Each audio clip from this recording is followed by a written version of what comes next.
À la fin de l'année 1941, il y a toujours deux résistances. La France libre à Londres et la résistance intérieure en France. Les deux ont progressé et se sont étoffées, mais jusque-là, elles se sont développées séparément. Nombreux sont les résistants qui ont pris conscience que ce morcellement était une grave faiblesse. L'arrivée de Jean Moulin à Londres allait précipiter les événements. L'ancien préfet d'Eure-et-Loir a choisi de dire non aux Allemands dès 1940. Il a alors 41 ans. Révoqué par Vichy, il prend contact avec les principaux mouvements de zone sud. Jean Moulin constate l'ampleur du travail réalisé par les premiers résistants, mais il prend aussi conscience de leur cruel manque de moyens. Fin 1941, il décide de se rendre en Angleterre afin d'obtenir de l'aide. À l'époque, De Gaulle connaît mal la résistance intérieure, mais il sait que s'il veut s'imposer comme seul chef de la résistance, il doit être reconnu et soutenu par les principaux mouvements de résistance en France. L'arrivée de Jean Moulin est donc une aubaine. Il sera l'intermédiaire entre la France libre et la résistance intérieure. De Gaulle fait de Jean Moulin son représentant direct et lui confie la mission d'unir les mouvements de zone sud et de les placer sous son autorité. En échange, la France libre leur fournira l'aide dont ils ont tant besoin, de l'argent et des armes. Le 2 janvier 1942, Jean Moulin repart pour la France, c'est la mission Rex.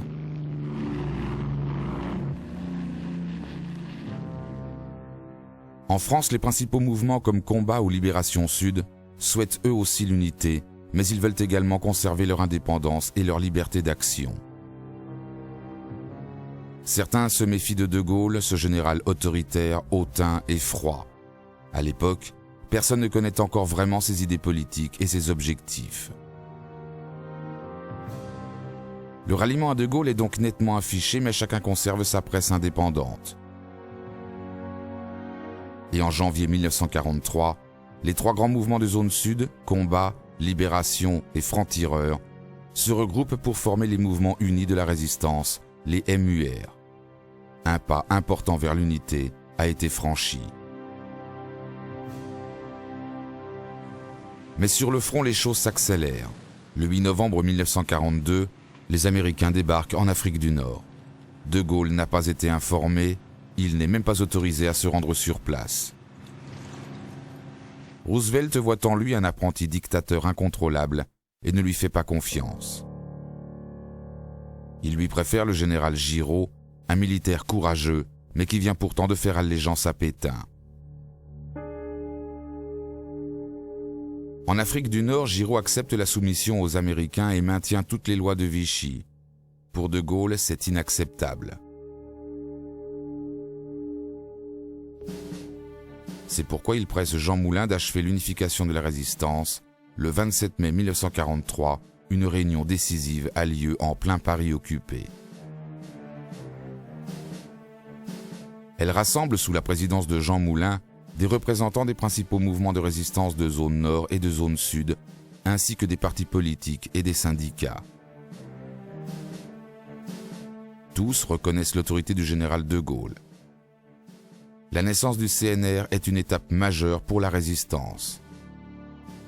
Avec la réintégration des partis politiques, c'est l'embryon d'une représentation nationale qui se reconstruit, et c'est toute la France combattante qui se place derrière de Gaulle. Fort de ce soutien, de Gaulle crée en Afrique du Nord un comité français de libération nationale qui devient en juin 1944 le gouvernement provisoire de la République française, le GPRF. De Gaulle en prend la tête, il est désormais le seul maître à bord.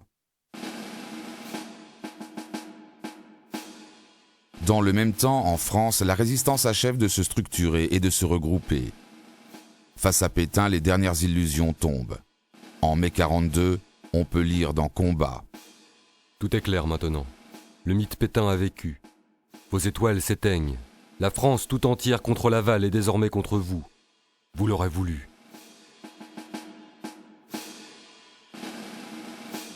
Les liaisons de plus en plus régulières avec Londres augmentent les moyens. Bientôt, les forces armées des différents mouvements sont regroupées au sein des forces françaises de l'intérieur, les FFI. Mieux équipés et mieux structurés, les mouvements de résistance osent à partir de 1943 des opérations de plus en plus spectaculaires. Les sabotages se multiplient contre les installations allemandes, les voies ferrées ou les entreprises françaises travaillant pour l'Allemagne.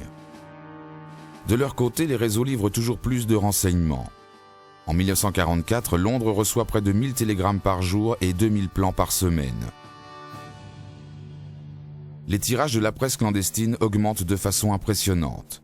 Début 1944, Combat tire à 300 000 exemplaires. Défense de la France à plus de 400 000, l'Humanité à 600 000. La fabrication de faux papiers ne cesse de se développer et de s'améliorer. En 1942, Défense de la France monte sa propre centrale de fabrication de faux papiers qui lui permet de faire des faux de plus en plus irréprochables. En 1943, les mouvements inondent la France de faux papiers pour saboter le STO. On est loin du bricolage de 1940.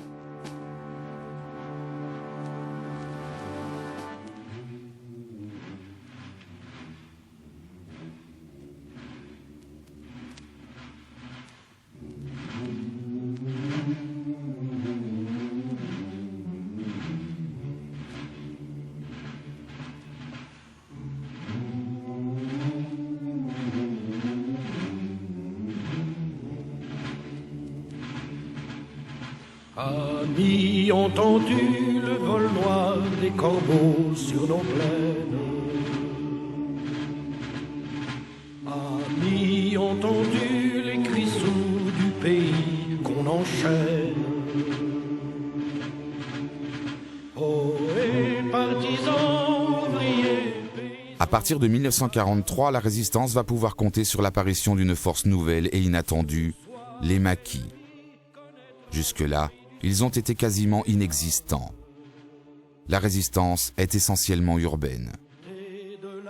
La loi sur le STO de février 1943, qui oblige les jeunes hommes de 20 à 22 ans à partir en Allemagne, va pousser une partie de la jeunesse vers les maquis. Une minorité de ces réfractaires deviendront des résistants, des maquisards. Alpes, Jura, Massif central, un peu partout des milliers de jeunes prennent le maquis. Les maquis vont privilégier la lutte armée et les opérations de guérilla. Mais eux aussi manquent de tout. Le soutien des villages environnants est alors essentiel. Les parachutages en provenance de Londres fournissent une aide précieuse. Mais l'armement et l'argent restent toujours insuffisants. Partout, la victoire qui se profile augmente la volonté d'agir. Elle accélère aussi les projets pour l'après-guerre. Les résistants souhaitent reconstruire la France sur des bases nouvelles. Pour eux, les anciennes élites ont failli, les anciens partis politiques sont discrédités. Ils sont nombreux à souhaiter une rupture forte avec l'avant-guerre. Certains souhaitent même une seconde révolution française. Le 15 mars 1944, le Conseil national de la résistance adopte un programme qui préconise des mesures à appliquer à la libération du territoire. Il faudra tout d'abord châtier les traîtres et les profiteurs de guerre. Mais surtout, les résistants veulent créer une société plus juste, plus fraternelle et plus solidaire. Rétablissement des libertés et du suffrage universel, nationalisation des grandes entreprises, hausse des salaires, reconstitution d'un syndicalisme indépendant, création d'un plan complet de sécurité sociale. Indéniablement, le programme du CNR est très à gauche. Il y a là une défiance vis-à-vis d'un capitalisme sans contrôle. Il traduit la volonté des résistants de rompre radicalement avec Vichy.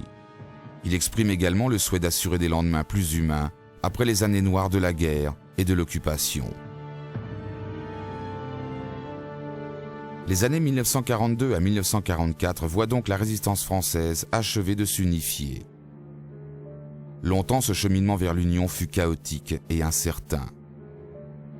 Et malgré le CNR, les clivages n'ont pas disparu au sein de la résistance. Malgré tout, le travail accompli est considérable et au début 1944, De Gaulle peut enfin apparaître comme le chef incontesté de toute la France combattante. Il restait alors à réussir l'essentiel, libérer le territoire national et réinstaller la République.